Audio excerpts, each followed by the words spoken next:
It's Halloween in Guild Wars 2, and due to the influence of the Mad King reaching out from his netherly domain, a lot of affects that are similar to the contemporary traditions and customs of Halloween in the Western states have been invading Guild Wars 2. So let's take a look at all the things that are going on here.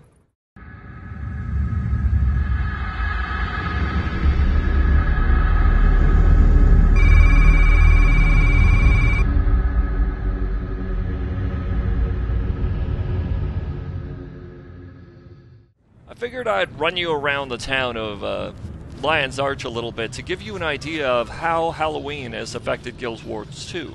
Primarily, we see a bunch of costuming and other aesthetic effects from Western Halloween celebrations. Mostly we have pumpkins laying around.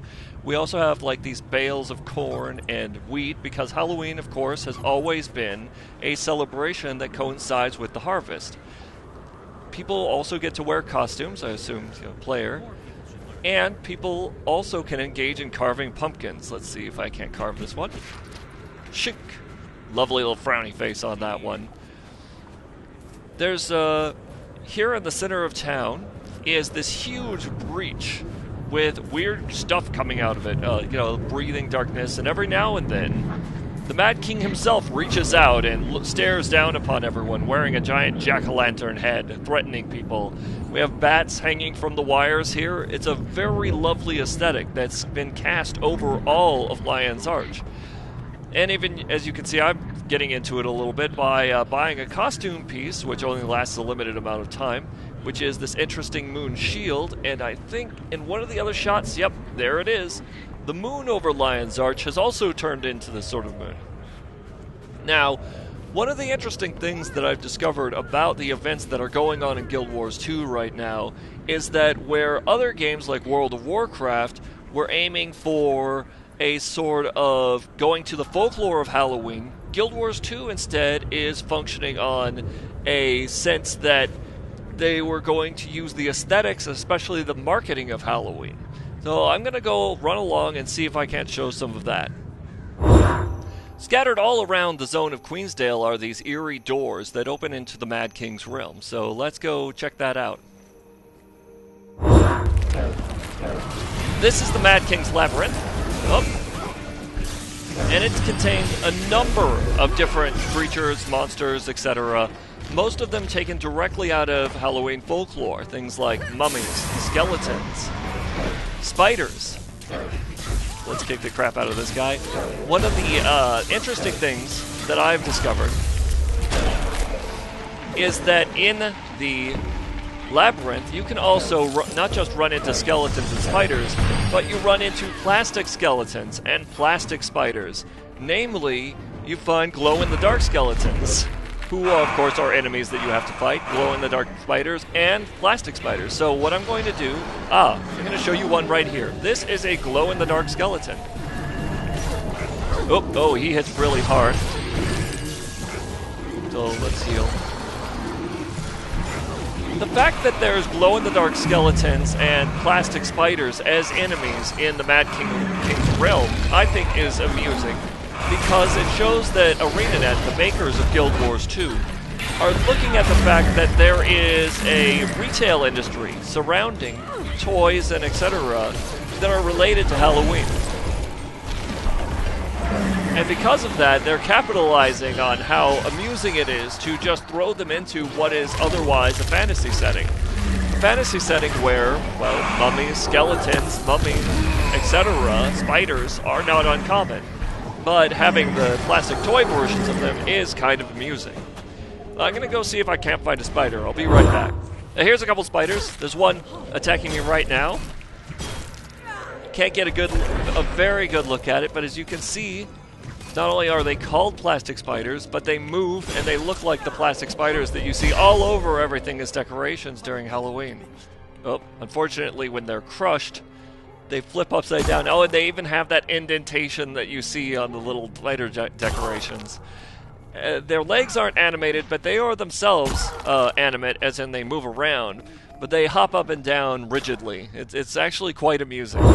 While the rest of the crowd is taking on a couple stings over there, I thought I'd show these off. This is another amusing section of the Mad King's domain, which is elementals made out of candy corn.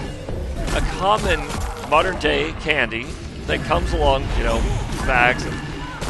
Ow!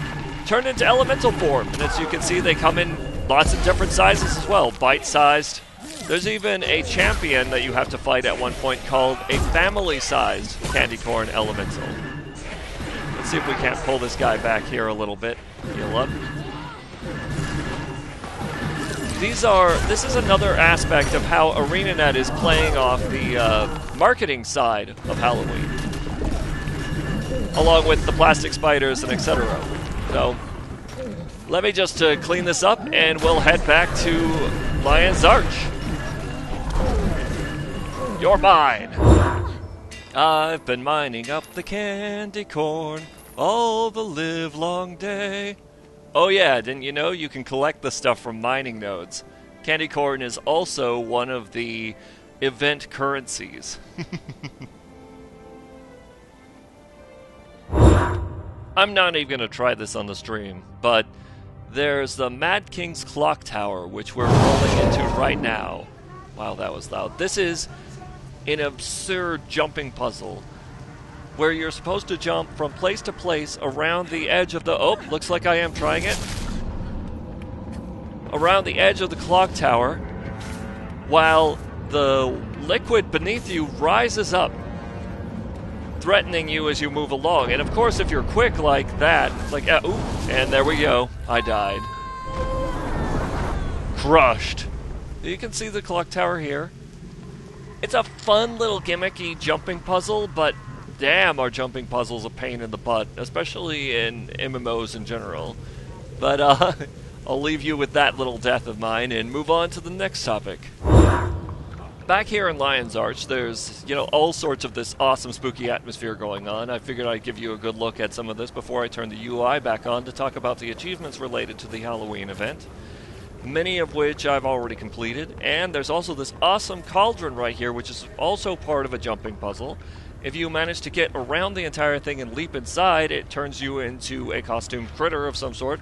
A spider, a candy corn elemental, as we saw earlier, and you get to fight other people. So let's take a look at how they're gamifying Halloween.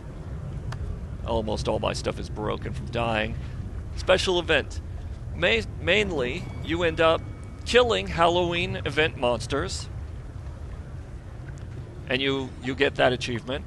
Then you also can do events. When you're in the Labyrinth where we were before, there's events where you get attacked by mummies, skeletons, etc., and you have to fight them off. There's also a party which hasn't happened yet. You can get trick-or-treat bags when you give candy corn to the dressed-up kids around Lion's Arch. And you can also get something... No, thank you. Not today. You can also carve pumpkins, which also will give you a lovely little achievement. Now, since the game's freaking out a little bit, I'm going to move on to my final commentary on this matter. The Halloween event in Guild Wars 2 has been very, very enjoyable.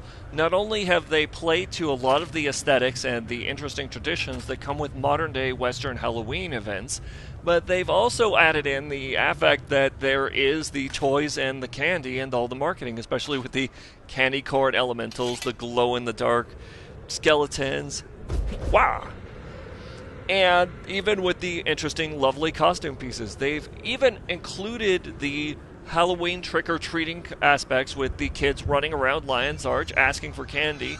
You give them enough candy corn and they'll even give you the Halloween treat bags, which is one of the achievements that you need to get for the full-on meta achievement for the event. I'd say that looking at what's been done with World of Warcraft's Halloween event, the Guild Wars 2 ArenaNet people have done an amazingly lovely job presenting an event that takes on all the Harvest Festival aspects, adds in jack-o'-lanterns, etc., and even pulls in a lot of contemporary culture that people associate directly with Halloween to make something that's fun, interesting, and also produces some really hilariously lovely costume pieces.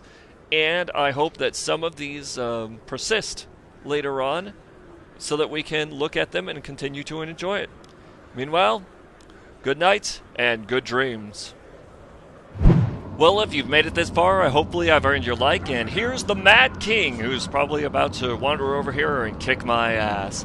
I figured out that I would sign off with him and his glorious flaming jack-o'-lantern head and his awesome shield, but this is one of the events, once again, in the Guild Wars 2 Halloween event. You go into the Mad King's realm itself, find the guy, and he hops over and he starts trashing you. Oh yeah, that can't be good. Oh, there is no way this is going to end well. Like, comment, and subscribe, or the Mad King will come and kick your ass.